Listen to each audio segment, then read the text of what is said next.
Olá, está no ar o Vitalidade, programa sobre saúde e qualidade de vida aqui da TV Câmara.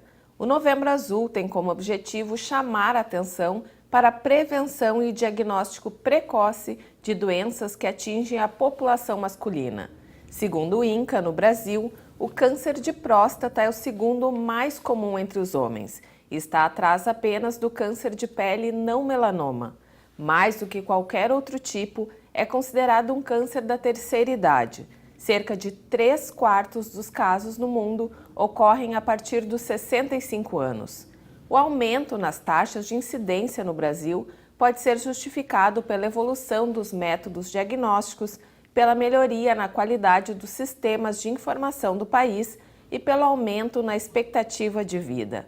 Para trazer mais esclarecimentos sobre câncer de próstata e a saúde integral do homem, conversamos hoje com a médica oncologista Daniela Lessa. Olá, Daniela, seja bem-vinda. Olá, bom dia, obrigada. Bom, o Novembro Azul é um movimento, que acontece anualmente com o intuito de conscientizar os homens em relação a doenças masculinas, com ênfase maior na prevenção do câncer de próstata. A campanha vem cumprindo o objetivo, mais homens têm procurado e realizado exames nesse período? Eu acredito que, de maneira geral, sim. Os homens vêm buscando o diagnóstico, vêm buscando conhecer eventuais problemas, e as esposas também, companheiras também acabam levando eles aos consultórios. Uhum. A expectativa de vida tem aumentado, dos brasileiros ao longo dos anos, mas a expectativa masculina ainda é bastante menor do que a feminina, Isso revela ainda uma falta de cuidado dos homens em relação a exames preventivos, Tem aquele folclore que os homens não gostam de ir ao médico, isso é verdade realmente? É verdade, eles têm uma resistência maior, a gente percebe isso no consultório, e acho que a mortalidade maior também, ou a expectativa de vida menor, também está ligada a outros fatores. Desde a juventude, acho que assim, maior propensão a mortes por acidentes, mas eles vêm se preocupando sim mais com a sua saúde. A gente vê hoje pacientes assintomáticos buscando uma informação maior, se prevenir. Então, acho que essas campanhas têm ajudado a população a se conscientizar. O câncer de próstata é o que realmente mais atinge os homens? É o mais prevalente, Fora esse, como tu falaste, o câncer de pele não melanoma, que é o mais frequente na população, mas ele não costuma ter uma fatalidade associada. O câncer de próstata, então, seria o mais incidente. Mas ele não é o tumor que mais está associado com mortalidade. Embora seja bastante frequente, muitas vezes o diagnóstico leva a tratamentos conservadores e cura. Quais são os cuidados, Ele tem sintomas? Como é que a pessoa pode saber se está acometida da doença sem realizar exames periódicos? O ideal, ele leva muitos anos até se tornar sintomático. Então, se acredita que cerca de 15 anos até ter uma lesão de 1 centímetro. Então, essas lesões pequenas, elas não dão sintomas. Por isso, o ideal é fazer a prevenção. Além de fazer os exames, antes de ter algum sintoma, se tiver algum sintoma relacionado ao trato urinário, como dificuldade para urinar, sangramento na urina, dor, isso pode levar ao consultório médico para buscar informação. E quais são os tipos de tratamentos, em caso confirmada a doença? Caso confirmada a doença, o importante é tentar identificar se ela é localizada ou não. Ela pode eventualmente ser metastática e não suscetível a um tratamento local. Então, o tratamento local seria por conta da cirurgia ou da radioterapia. Pode se complementar com o tratamento de hormonioterapia, que é uma doença bastante sensível à hormonioterapia. A quimioterapia entra no momento bem mais adiante da doença, né? Então, basicamente, assim, a gente conta com esse tipo de medicamento, de tratamentos e alguns medicamentos adjuvantes que podem vir acompanhar o tratamento. Existe um tabu, né, em relação ao exame de toque, né? Mas esse é o primeiro exame a se fazer para buscar o diagnóstico. Quais são os outros exames complementares? O toque e o PSA são os primordiais. Normalmente, o tumor mais precoce de mama ele não vai ter alteração ao toque, somente o PSA vai estar elevado. E aí tem que avaliar se essa elevação ela é consistente ou ela é decorrente de algum outro processo inflamatório não tumoral e se ela tem um crescimento rápido, uma elevação rápida. Isso faz a diferença para a gente intervir ou não, buscar uma biópsia ou não. A partir daí da suspeita, pode-se levar a uma biópsia de próstata, que normalmente é um procedimento ambulatorial, feito sob supervisão ecográfica, faz uma punção da glândula com amostragem para ter um diagnóstico daí mais específico. Esse é um procedimento doloroso? Como é que funciona? Depende, os pacientes relatam que não, embora a gente possa imaginar que sim, que é um procedimento complicado, não. É um procedimento ambulatorial muito bem tolerado e não costuma causar nenhuma intercorrência. Quais são os outros tipos de cânceres mais comuns que atingem a população masculina? Então, como o câncer de próstata é o mais falado no Novembro Azul, mas também a sociedade vem alertando para outros tipos de câncer que têm uma alta mortalidade. Nós temos uma alta incidência de câncer de intestino, câncer de estômago, esôfago, câncer de pulmão, de fígado, enfim, tem vários outros tumores que também podem ser evitados e prevenidos, inclusive câncer de cavidade oral e de testículos também, que são específicos dos homens. E quais são os principais fatores de risco, né? Se fala muito no estilo de vida, né, da pessoa, sedentarismo, tabagismo, esses são estilos de vidas que propiciam a pessoa ter um câncer no futuro. Sim, dependendo do tipo de câncer, ela pode ter uma predisposição maior ou menor, dependendo do seu histórico. Para o câncer de próstata, o sobrepeso, a obesidade está associado, até pelo o subcutâneo, a gordura corporal, ela provoca alterações que propiciam o aumento do câncer. A falta de atividade física também. A história, o hereditarismo também, a história genética, né? Casos de câncer de mama, próstata, cólon na família também podem identificar. E o tabagismo mais para o lado do câncer de pulmão, bexiga, esôfago, cavidade oral, né? Todo o trato aéreo digestivo está suscetível. E a bexiga também, né? Bastante frequente em pacientes tabagistas.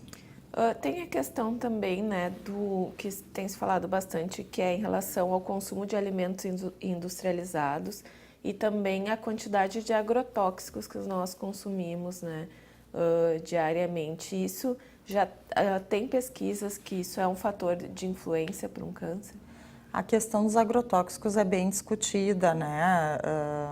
Tem uma polêmica, né, internacional a respeito de que nível de exposição ao agrotóxico se justificaria ter uma preocupação com o câncer. Então, assim, não está bem definido isso, né? Porque muitas vezes a gente tem estudos experimentais que não conseguem refletir na população. De qualquer maneira, não existe um único culpado para o câncer, nem um alimento único culpado, nem uma condição de vida única culpada. Então, a gente, de maneira geral, realmente o alimento industrializado não é bom para a saúde, em geral. Para o câncer, se tem visto que realmente quanto mais a gente tem uma dieta rica em fibras, pobre em gorduras de origem animal e saturadas, a gente tem uma melhora na expectativa de vida, inclusive de quem já tem o câncer. Então, embutidos, enlatados, alimentos conservados em salitre, eles não são saudáveis para um consumo maior. A gente deveria cozinhar mais, ir mais à feira, usar Sempre mais se frutas. diz, né, quanto menos tu desembalar o alimento, mais natural ele é. Exatamente. Mesmo quando a gente, às vezes, compra numa padaria, ou enfim, né, às vezes aquele creme ou aquela massa do produto não é uma coisa feita realmente artesanalmente, é já um produto industrializado, ele já compromete também. E tem uma cultura também dos homens ter menos cuidado em relação a essas questões, né, de se preocupar menos com a questão, não generalizando, mas com a questão da alimentação orgânica, da alimentação mais natural, né? Tu vês isso no teu dia a dia? De uma certa maneira vejo as mulheres mais preocupadas, né? Vejo as mulheres levando os homens ao consultório e cuidando, mas não saberia te dizer se esse motivo é mais cultural, né? Talvez a nossa sociedade muito maternal permita que se desenvolva homens que esperam cuidados ao longo da vida. E qual a relevância do fator hereditário, né? Principalmente em relação ao câncer de próstata? Câncer de próstata pode estar relacionado a uns genes BRCA1 e 2, que também estão relacionados a câncer de mama e ovário. Então, a gente tenta agrupar na família históricos dessas doenças para tentar identificar. Certamente há outros genes envolvidos, mas os mais conhecidos são esses. E existem outros tipos de câncer, então, que a gente pode identificar na família, às vezes um avô, um parente um pouquinho mais distante, mas se a gente vai pesquisar, a gente identifica essa hereditariedade. Tá certo então, Daniela. Nós vamos a um breve intervalo, né? Hoje conversamos sobre o movimento Novembro Azul e a saúde integral do homem. A nossa convidada é a médica oncologista Daniela Lessa. Nós vamos a um breve intervalo e voltamos já.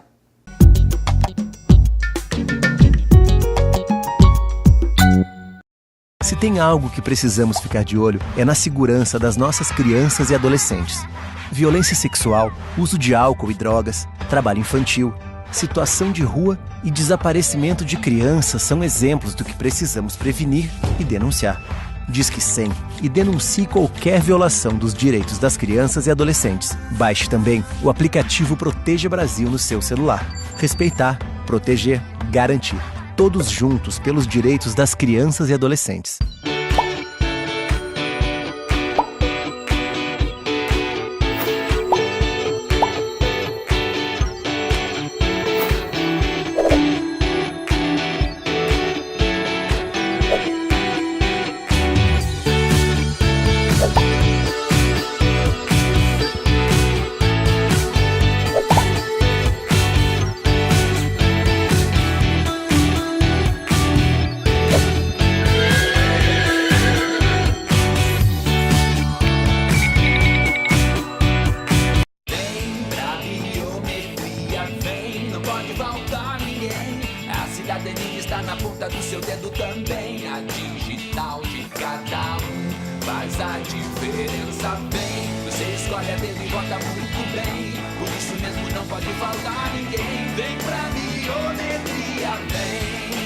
Acesse o site da Justiça Eleitoral e se informe sobre a biometria no seu estado.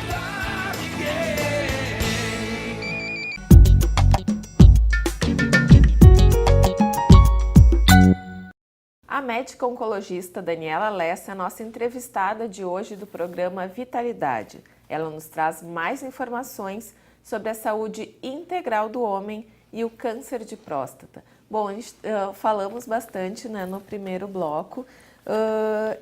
Tem uma questão também cultural, né, de prevenção masculina, e também falávamos sobre a questão das DSTs, né, de prevenção também de outras doenças. Tem alguma relação, né, de doenças sexualmente transmissíveis ou de infecções, como se usa agora, né, com algum tipo de câncer que atinge o homem?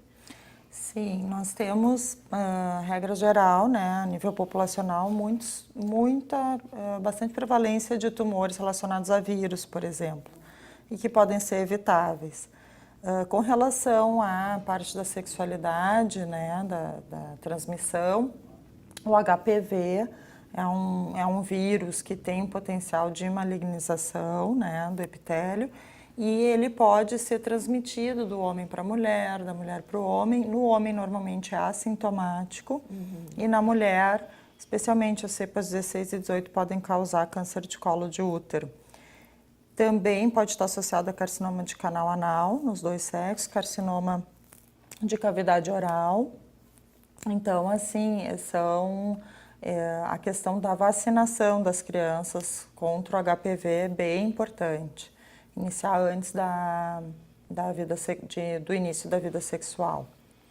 Daniela, nós conversávamos também, né, agora no intervalo, sobre a questão de que a mulher costuma, né, anualmente fazer um acompanhamento e já que tem início na adolescência, né, logo após a menstruação, um pouco antes ou depois de começar a vida sexual. Tu acredita que o homem deveria também ter esse acompanhamento, né, e ter o seu médico, né, para lhe trazer orientações, para fazer toda essa prevenção?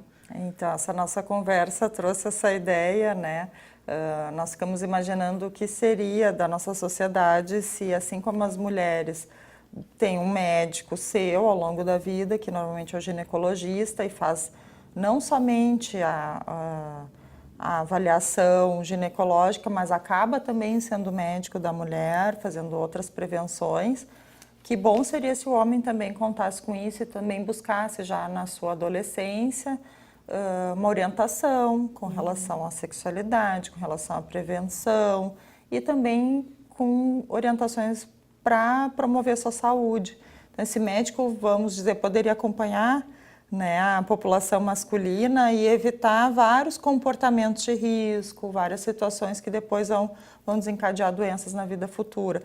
E criar um compromisso maior com a saúde, com a qualidade de vida, que às vezes a gente na juventude não prevê que vai ser importante. Então é típico do jovem isso. Tu acredita que tem uma data convencionada, né, que são os 40 anos para a prevenção do câncer de próstata? Existem dados desse tipo de câncer acometer homens mais jovens ou não? É bastante raro, né? Bastante raro antes dos 40 anos. É como tu falasse inicialmente, é realmente uma doença que a partir dos 60, 65 anos, 2/3 dos casos, né? Até 3/4 dos casos. Mas é possível, né? Doenças muito agressivas, com uma biologia muito agressiva, pode precocemente trazer, mas a gente não costuma ver, é bem infrequente.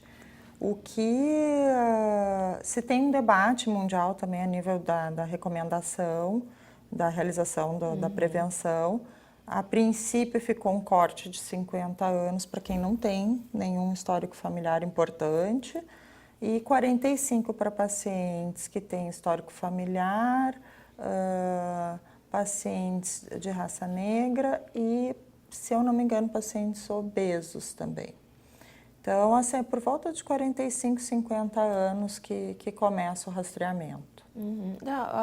Os pacientes de raça negra é um fator genético que acomete? Se acredita que seja um fator genético, mas às vezes isso também vem muito puxado pela estatística americana. Então, como nos Estados Unidos tem um nível de obesidade bastante alto, talvez isso seja relacionado.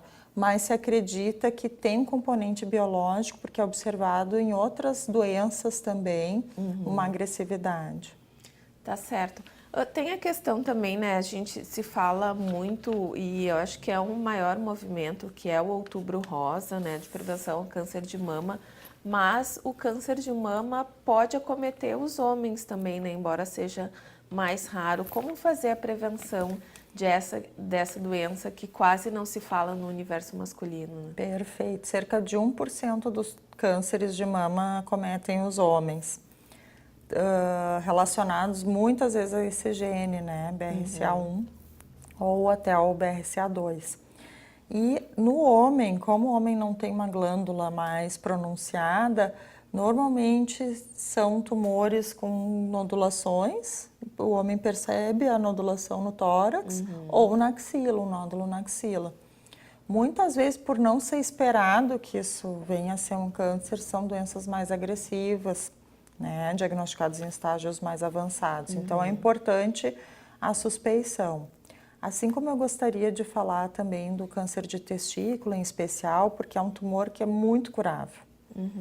Mesmo em estágios avançados, ele quebra o paradigma de que somente em estágios precoces a gente consegue curar o câncer. O câncer de testículo é um que foge a essa regra.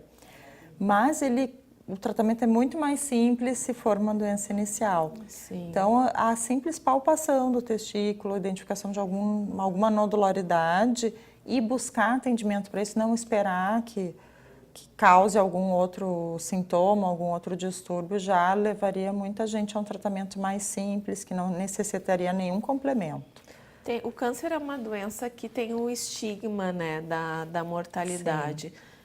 Tu vês muito nos teus pacientes a questão psicológica, assim, desse estigma? Muito. A gente ainda vive uma sociedade que nega bastante a doença e com muito medo até mesmo de falar o nome da doença.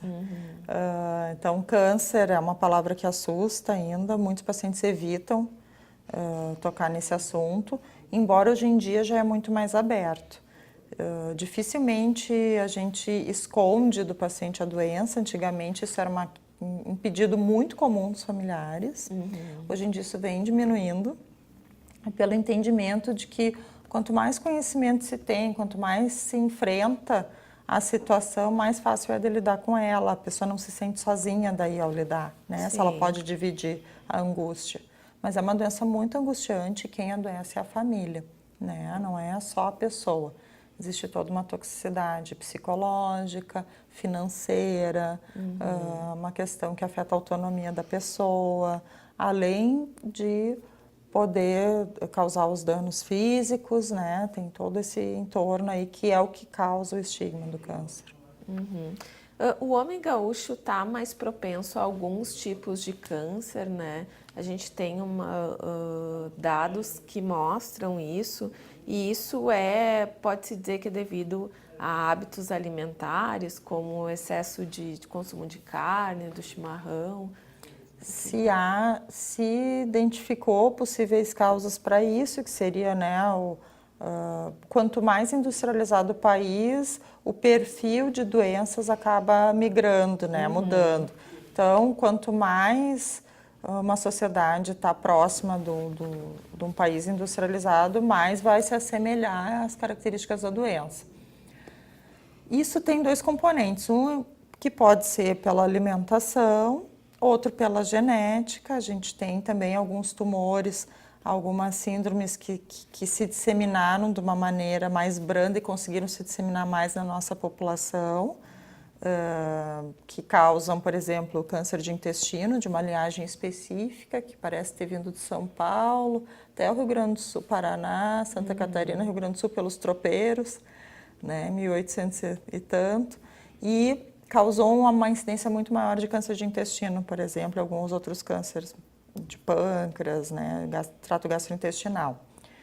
Mas acho também que o acesso ao diagnóstico e à estatística, né, reportar esses casos também tem um impacto, porque a gente observa no Brasil que região sul e sudeste são as que mais têm diagnóstico e tem localizações que basicamente não reportam todos os casos ou nem chegam a fazer o diagnóstico. Muitas pessoas migram também para fazer tratamentos, né, de doenças mais agressivas. Sim, porque embora a gente tenha uma conscientização e uma campanha, a gente tem um déficit na oferta de diagnóstico e de tratamento. Então, é uma certa dificuldade de se chegar a um tratamento. Então, é natural que a população busque ter um atendimento que ela vai ser, que vai ser integral. Muitas vezes a gente tem um mamógrafo que não está atualizado, né? Não é um exame atualizado, então a detecção fica prejudicada. Mesmo assim, para as mulheres, o câncer de colo de útero, né? Não basta ir ao médico e coletar o exame. Ele tem que ser visto num tempo hábil, então se tem alteração tem que ser indicado o tratamento, às vezes tem que ser repetido. Então, assim, isso a gente vê com várias doenças. Então, às vezes a gente tem o diagnóstico, mas não tem acesso à continuidade e acaba refletindo na mortalidade.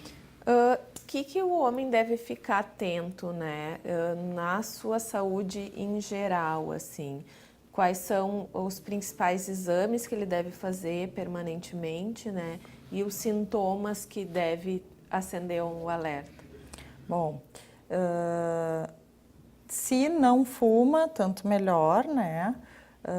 Se fuma, de preferência buscar ajuda para parar, seria o primeiro passo. Mas mesmo pacientes tabagistas, né, que não estão prontos para largar o hábito, acho que em especial então fazer uma inspeção com dentista de cavidade oral, buscar alguma alteração para poder precocemente tratar. Alterações na voz, por exemplo, rouquidão de maior que 2 semanas, ou sintomas pulmonares, né, como tosse, expectoração, especialmente se vem com sangue. Assim como o sangramento urinário. Sangrou pela urina, uma vez na vida vai buscar atendimento, assim como a mulher. Já é uma coisa incomum. Já é incomum e tem que ser, sangramento sempre tem que ser pesquisado, né? Porque aquele sangramento, se ele não voltar logo, não quer dizer que não tenha doença, né? Então, às vezes a pessoa guarda aquilo e 6 meses depois volta a ter sintomas, mas esses 6 meses se perderam, é importante para o diagnóstico. Então, seguindo, fazer uma colonoscopia a partir dos 50 anos, ou ao menos uma pesquisa de sangue oculto nas fezes, né, e uma sigmoidoscopia, eventualmente, para diagnóstico de câncer de cólon. É uma doença 100% rastreável. E dicas de vida saudável, né? Uma atividade física, 30 minutos por dia, leve a moderada, é suficiente para diminuir bastante a prevalência de câncer e de doença cardiovascular. Assim como uma alimentação mais regrada. Depois de um episódio de câncer, né? Quais são esses... como é que se procede, né? Se reduz período de exames, se tem uma bateria de exames complementares, qual é o acompanhamento depois da pessoa curada de um câncer? Bom, a pessoa, então, inicia o tratamento, no momento que finaliza aquele tratamento primário, ela começa o acompanhamento. Nesse acompanhamento, dependendo da doença, vão existir exames mais específicos ou mesmo só o exame clínico, né? Então, isso normalmente a gente tem uma regra de fazer a cada 3, 4 meses, nos primeiros 3 anos, depois semestralmente, até o 5º ano, depois anualmente. Dificilmente o paciente oncológico tem alta. Sim. A gente acompanha para sempre. Não só pelo câncer que ele teve, muitos vão estar curados de fato, só o tempo diz isso, né? Mas também porque eles têm maior risco de um segundo tumor ou de uma intercorrência relacionada aos procedimentos prévios. Então, por exemplo, quem fez quimioterapia pode ter um risco aumentado de doença cardiovascular, de doenças de tireoide. Então, toda essa pesquisa é feita ao longo da vida da pessoa para tentar manter um rastreamento saudável. E como é que são os índices de reincidência, né? Eles são altos? Dependendo realmente assim, do comportamento biológico daquela doença. O câncer de próstata, ele tem uma ampla variação de como ele se comporta.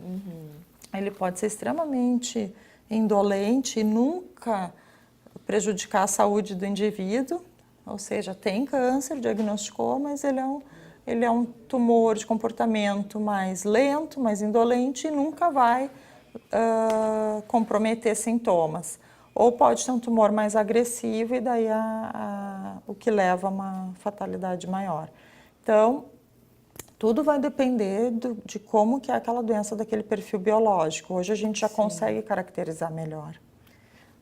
Bom, grande parte da nossa população, né, depende do Sistema Único de Saúde. E qual a importância, né, dos profissionais lá da base hoje, das unidades de saúde da família, já fazer com que as pessoas busquem, né, essa prevenção? Eu acho que são de extrema importância. Nós temos um grupo de urologistas de bastante empenho aqui na região de Novo Hamburgo, muito atentos, muito corretos e os homens buscam esse atendimento nos postos, a gente observa quando a gente faz triagens, quando a gente vai aos postos para identificar. Qual seria a ideia, né? É que na unidade básica se conseguisse fazer o exame primário, o exame de toque, o exame de PSA, uma ecografia, para as mulheres uma mamografia, a avaliação do colo de útero e deixasse para quando tem um diagnóstico, quando tem uma necessidade de um tratamento realmente numa unidade oncológica e sim ser encaminhado. E esses dias eu estava ouvindo uma entrevista, né, de uma pessoa, um profissional de saúde, falando da questão da relação do SUS com os convênios, né, que as partes não se conversavam, às vezes a pessoa fazia um diagnóstico particular e depois tinha que fazer todos os exames novamente, né, porque precisava fazer o tratamento no Sistema Único de Saúde. Isso realmente acontece? Tu vês isso? Como é que funciona? Não, o que ocorre, a gente tem várias situações, né? Mas, regra geral, o que ocorre é que nós temos muitos convênios que dão uma cobertura parcial. Então, a pessoa consegue fazer alguns exames mais simples, às vezes pelo convênio, antecipa alguma coisa e depois vai fazer o tratamento em si pelo SUS. Normalmente, por exemplo, na área oncológica, a gente utiliza todos esses exames que o paciente fez na área privada, né, ou de saúde suplementar. Então, se utiliza, se aproveita toda essa parte inicial, o paciente leva, não tem problema nenhum ele transitar de uma maneira correta entre os sistemas, né? Via de regra, se ele fez, depois ele vai para o SUS, ele é um paciente daquela equipe, para não haver conflito também de opiniões. Mas o que ocorre é por essa carência, né? Por essa dificuldade, mas se tenta aproveitar. Outra situação é o paciente particular que não tem convênio, né? E que está tentando antecipar a situação ou buscar uma orientação um pouco mais pormenorizada, que às vezes no âmbito do SUS, pelo volume de pacientes, não consegue sentar e conversar adequadamente, né? Longamente com o médico. Então ele busca essa orientação, mas faz o tratamento lá. Mas eu tenho a dizer que elas se complementam nesse momento, como é possível fazer, né? Não é o ideal, mas é uma maneira de ter o segmento. O que acontece que às vezes se repete muito exame é porque esse exame, de uma certa maneira, caduca. Sim. Porque esse paciente, às vezes, ele começa a ser avaliado lá em janeiro. Aí aguarda um exame aqui, aguarda uma consulta ali, uma autorização. E não é só no SUS, os convênios também têm um retardo nessas autorizações. Quando a gente vai ver, o exame está lá de 6 meses atrás. Aí tem que repetir, porque a doença evolui. Então, o que a gente tem observado nos últimos anos é que a gente está dando uma regredida no nível de saúde em decorrência desses entraves cada vez maiores para a pessoa realmente chegar no tratamento.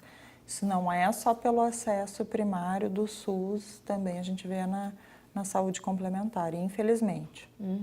E tem a questão também de que como é que funciona a lista de espera? É como uma questão dos casos mais urgentes, emergentes? Depende. Porque assim, na Constituição e na teoria, nas recomendações, diretrizes do Ministério de Saúde, todos têm amplo acesso. Sim. Mas na realidade isso não acontece de fato. Então, teoricamente, não precisaria se identificar os casos mais graves, porque todos teriam acesso. A maneira como o paciente entra, por exemplo, em Novo Hamburgo, ela é regrada pela Secretaria do Estado. Então, tem uma coordenadoria que faz a regulação das primeiras consultas. Então, o paciente por exemplo, Novo Hamburgo atende Novo Hamburgo e mais 4 municípios. Sim. Uma vez identificado a suspeita de câncer, esse paciente entra na fila de espera da onco e vai sendo atendido de acordo com a lista, né? Com a ordem. É muito difícil especificar quem está mais grave ou quem está menos grave. Todos têm risco, né, a princípio. Sim. É possível tentar identificar quando o médico liga, ou o secretário de saúde, né, tenta identificar, sinalizar casos mais que mereçam uma intervenção assim, ainda mais urgente. E, então, assim, os serviços sempre tentam se adequar a essa situação para preservar a vida. Mas realmente a gente vive uma situação um pouco caótica, né, um pouco complicada. A gente tenta, eu mesma, o Dr. Fabiano, nós tentamos ir até os municípios, ver esses pacientes, fazer um primeiro atendimento, de uma maneira não vinculada, né, ao SUS, mas de uma maneira para a gente poder identificar. E o que ocorre é que os municípios também estão muito carentes dos métodos diagnósticos. Então, faz uma biópsia, mas aquela biópsia fica sem o acompanhamento. Sim. Faz uma mamografia e não tem o segmento, ou a mamografia tem que ser repetida por um exame um pouco mais acurado, ou o mamógrafo está quebrado. Então, está vindo tudo para a fila do SUS, da onco. Sim. E aí acaba que aquele paciente que já tem o diagnóstico está no meio do que ainda vai fazer. E isso está ocasionando um retardo bem importante no início do tratamento. Que deveria que ser no máximo em 60 dias. Deveria ser no máximo em 60 dias e já é um período já prolongado esse, né? Deveria, na verdade, a pessoa poder ter uma suspeita e já ter uma sequência e iniciar tratamento tão logo, assim, vamos dizer, na pior das hipóteses, que a gente, tecnicamente, se a gente pudesse imaginar, é 15, 20 dias, né? Que venham todos os exames mais específicos. Sim. Mas a realidade, mesmo a nível de saúde complementar, não é essa. Então, a gente se esforça bastante, a gente busca, né, essa demanda correr, é muito grande, né? Mas além da demanda ser muito grande, também são muitos entraves, né?